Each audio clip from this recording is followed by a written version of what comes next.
সকালের ব্রেকফাস্টে এটা খুবই হেলদি একটা খাবার বা যেকোনো সময় এটা আসলে খাওয়া যায়। তো পাত্র ১ম এ গরম করে নিতে হবে। তার মধ্যে আমি পানি দিয়ে দিচ্ছি। পানিটা গরম হওয়ার জন্য অপেক্ষা করব। সেই সময়ে আমি একটা বাটিতে ফ্রিজে থাকা যেই ডিম সেটা আমি ফেটে নিচ্ছি। তো আমি এর মধ্যে কোনো ভিনেগার বা ইত্যাদি লেবুর রস এগুলো আমি কিচ্ছু ব্যবহার করব না।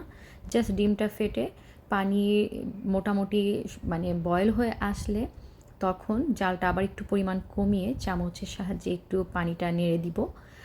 আর তার মধ্যে আমি এই যে ফেটে রাখা ডিম সেটা আমি ছেড়ে দিব। আর যে কয়টা ডিম হোক না কেন প্রত্যেকবারই আসলে এভাবে ডিমটা হচ্ছে পোস্ট করতে হবে। তো এই যে ডিমটা দিয়ে এবার জালটা মোটামুটি মিডিয়াম আঁচে রাখতে হবে, খুব হাই হিটে দেওয়া যাবে না। এই ফাঁকে আমি আরেকটা ডিম হচ্ছে ফেটে নিচ্ছি।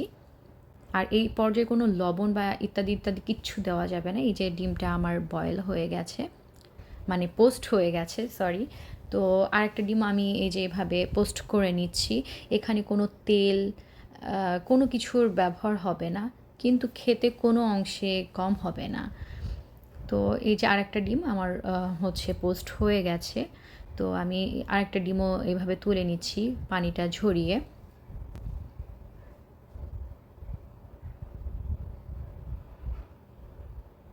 তো এই পর্যায়ে আমি দিয়ে দিচ্ছি আম কিছুটা লবণ, আর দিব হচ্ছে সেই সাথে গোলমরিচের গুঁড়া।